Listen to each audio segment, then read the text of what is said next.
नमस्कार दोस्तों। आज हम चर्चा करेंगे स्पोर्ट अथॉरिटी ऑफ इंडिया का जो हमारा कल का पार्ट रह गया था, यानी फर्स्ट पार्ट हमने कल कर लिया था। आज हम चर्चा करेंगे सेकंड पार्ट की। इसमें हम चर्चा करेंगे स्पोर्ट अथॉरिटी ऑफ इंडिया की योजनाओं की। ठीक है दोस्तों, उससे पहले हमने चर्चा कर चुके हैं इसके सामान्य परिचय को जाना, इसके संगठन को जाना, दायित्व को, उसके बाद लक्ष्य एवं उद्देश्य, रणनीतियाँ या गतिविधियाँ। इसके बाद हमने इसके 5 स्टेडियम थे, जिसमें जवाहरलाल नेहरू हुआ, कर्णी सिंह हुआ, श्यामा प्रसाद मुखर्जी हुआ और मेजर ध्यानचंद स्टेडियम। इस प्रकार से 5 स्टेडियम जाने जो नई दिल्ली में स्थित हैं। इसके बाद हमने इसके क्षेत्रीय कार्यालयों को जाना और अंतिम रूप से हमने ये आगे बढ़ेंगे अभी इसकी योजनाओं पे। सबसे पहले हम चर्चा करते हैं साई के। ये है आपका साई के नेशनल सेंटर ऑफ एक्सीलेंस, यानी ये स्पोर्ट अथॉरिटी ऑफ इंडिया का क्या है, राष्ट्रीय, दूसरा पेंसिल ले लेते हैं,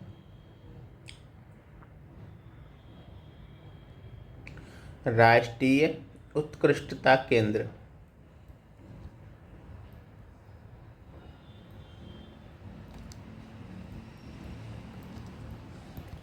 इसका जो मुख्य उद्देश्य है वो है खेलों में उत्कृष्टता पाना और एथलीट केंद्रित खेल गतिविधियों का संचालन करना।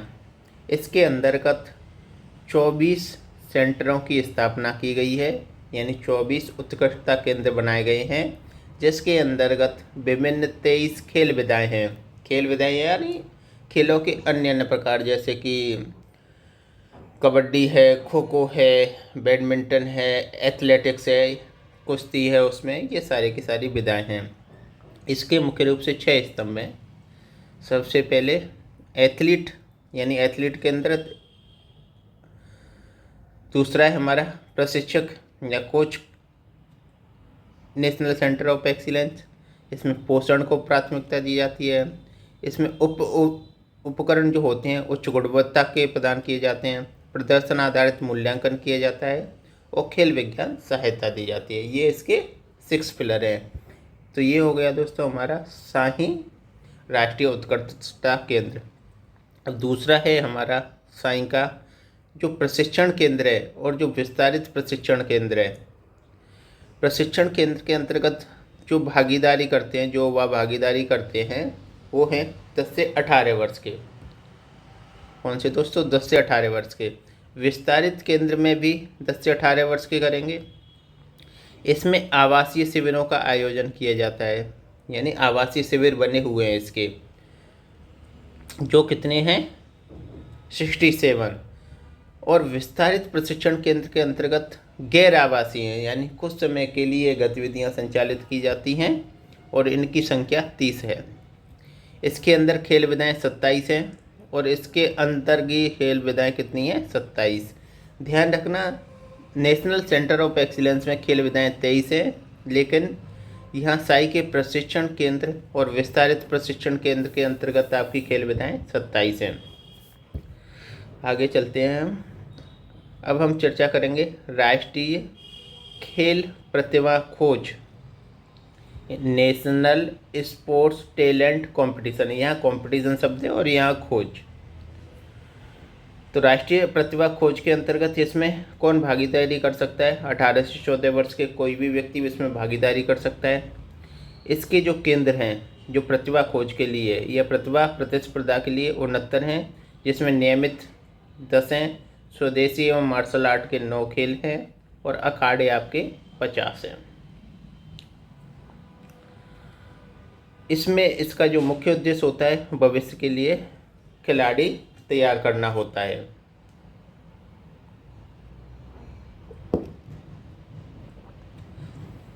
आगे है राष्ट्रीय खेल विज्ञान एवं अनुसंधान केंद्र, यानी national centre of sports and science research.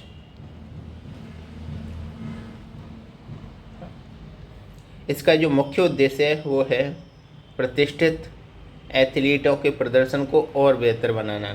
यानी जो एथलीट प्रतिष्ठित है, एलिट क्लब में आते हैं, उनके प्रतिष्ठित जो भी प्रदर्शन है उसको बेहतर करने का प्रयास किया जाता है। इसकी जो मुख्य विशेषताएं हैं, इसमें चयनित विश्वविद्यालय या अन्य संस्थानों के द्वारा इसका क्रियान्वयन किया जाता है।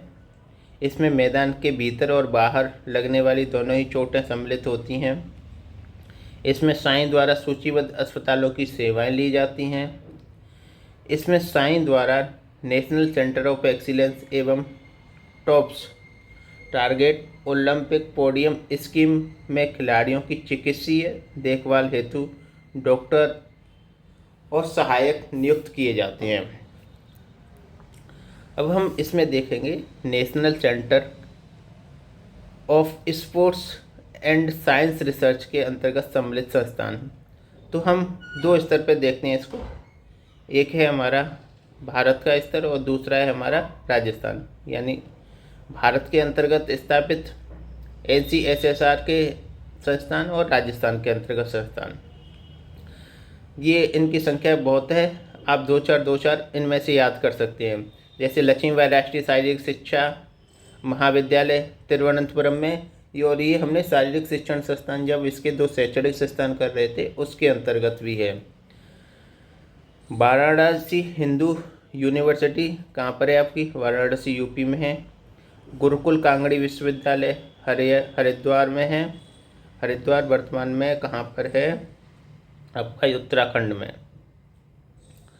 आगे है नेताजी सुभाष चंद्र राष्ट्रीय खेल संस्थान कहाँ पर है? पटियाला पंजाब में है। अब है हमारे राजस्थान के कुछ संस्थान, जैसे राजस्थान विश्वविद्यालय जयपुर, ये भी कोर्स कराता है। कोटा विश्वविद्यालय कोटा कराता है। दयानंद महाविद्यालय है अजमेर में, इसको हम केंद्रीय विश्वविद्यालय के रूप में भी जानते हैं, ये भी कोर्स कराता है। और जयनारायण विश्वविद्यालय है। अभी जो 2024 का RAS परीक्षा हुई थी उसमें एक क्वेश्चन पूछा गया था, national centre of sports and science research के अंतर्गत राजस्थान में संचालित किन्हीं दो संस्थानों के नाम लिखने थे। तो इसके हिसाब से आपको यहाँ से कोई भी दो संस्थानों के नाम लिखने थे। तो दो पूछेगा या मैक्सिमम 4 पूछ सकता है, तो आपको ध्यान रखना है एटलीस्ट आपको 4 नाम याद रखने हैं। आगे चलते हैं। आगे है हमारा फिट इंडिया मूवमेंट। कौन सा दोस्तों? Fit India movement. Fit India की तर्ज पे आपको ध्यान होगा, पहले कराए थे जब राजस्थान की खेल नीति पढ़ रहे थे, उसमें राजस्थान यानी फिट राजस्थान आंदोलन की भी चर्चा की थी। इसकी जो शुरुआत हुई थी वो 29 अगस्त 2019 को हुई थी। आपको पता ही है कि 29 अगस्त को क्या होता है? राष्ट्रीय खेल दिवस। मेजर ध्यानचंद जी की स्मृति में इसे मनाया जाता है और इसे राष्ट्रीय खेल दिवस कहते हैं। जो फिट इंडिया का विजन है, सभी भारतीयों के लिए फिटनेस को जीवन शैली के रूप में अपनाना, यानी सभी भारतीय फिटनेस को किसके रूप में अपनाएं? अपने जीवन शैली, नियमित जीवन शैली के रूप में। इसका जो मुख्य उद्देश्य है वह है फिटनेस के बारे में जागरूकता एवं बढ़ावा, फिटनेस को गांव, शहर तथा प्रत्येक शिक्षण संस्थान तक पहुंचाना और देशज खेलों को बढ़ावा देना। ये किसका उद्देश्य है? फिट इंडिया मूवमेंट का। आगे चर्चा करते हैं हम टॉप्स की।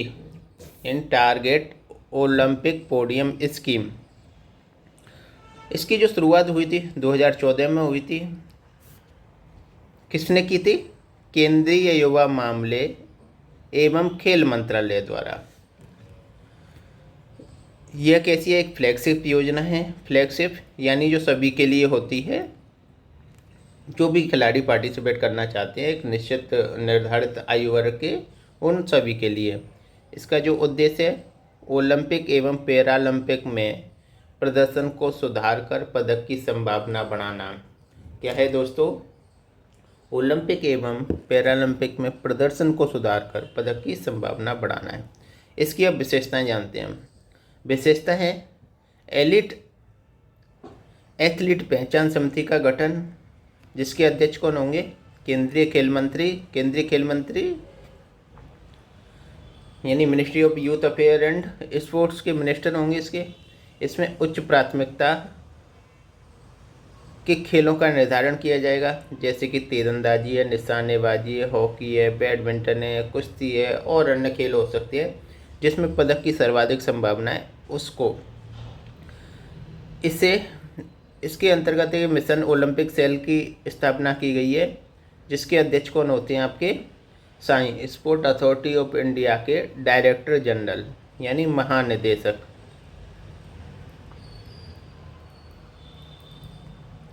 ठीक है दोस्तों, ये रही हमारी टॉप्स स्कीम। अब हम आगे चलते हैं खेलो इंडिया स्कीम की तरफ।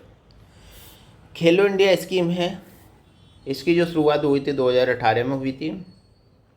यह पूर्व की 3 योजनाओं का एकीकरण कर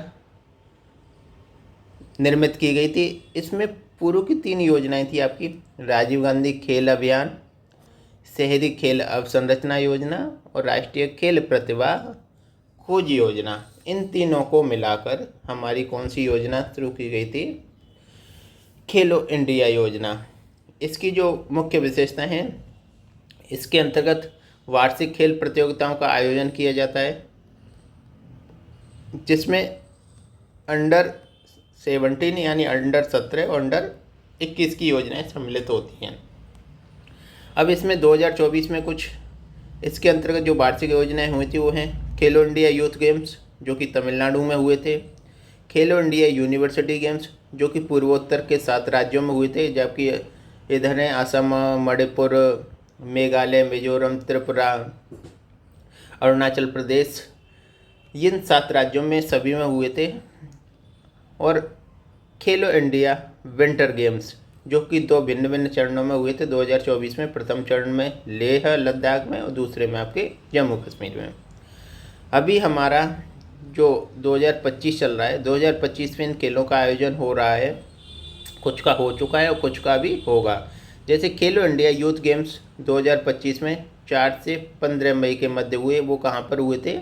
बिहार और नई दिल्ली में। दूसरे हैं खेलो इंडिया यूनिवर्सिटी गेम्स है हमारे। ये खेलो इंडिया यूथ गेम्स का 7वां संस्करण था और खेलो इंडिया यूथ गेम्स का 5वां संस्करण है, जो कि नवंबर 2025 में कहाँ पर आयोजित होगा? जयपुर, राजस्थान में। अब है खेलो इंडिया विंटर गेम्स। जो विंटर गेम्स हुए थे 2025 में, इसका फर्स्ट चरण है वो जनवरी में लद्दाख में हुआ था और द्वितीय चरण है जो मार्च में जम्मू कश्मीर में हुआ था।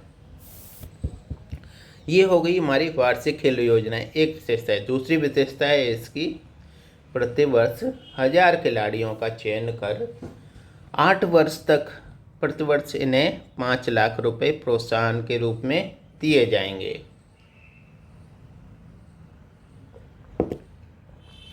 ठीक है दोस्तों, ये हो गई हमारी पहली विशेषता। ये हो गई दूसरी विशेषता है, जिसमें खिलाड़ियों को प्रोत्साहन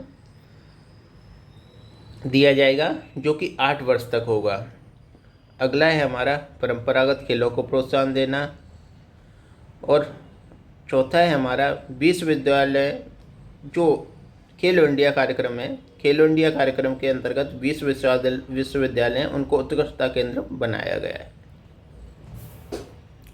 अब हम जानते हैं खेलो इंडिया के कार्यक्षेत्र। इसके अंतर्गत 12 कार्यक्षेत्र सम्मिलित हैं।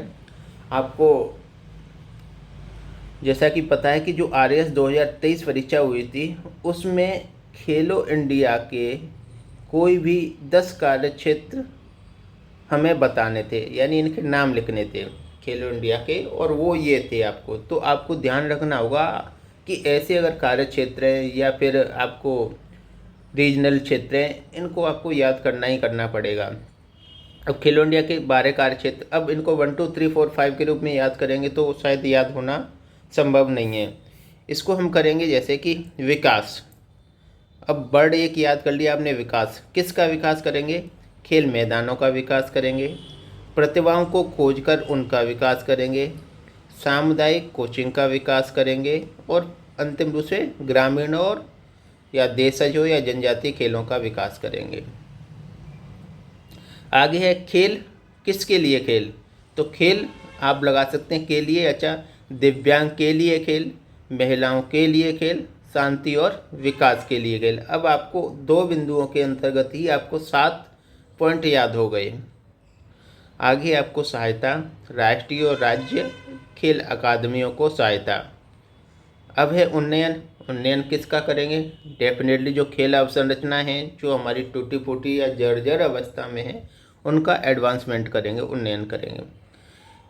राज्य स्तरीय खेलो इंडिया केंद्र, यानी खेलो इंडिया केंद्र बनाए हुए हैं किसके द्वारा? साई के द्वारा, जो राज्य स्तर पे हैं।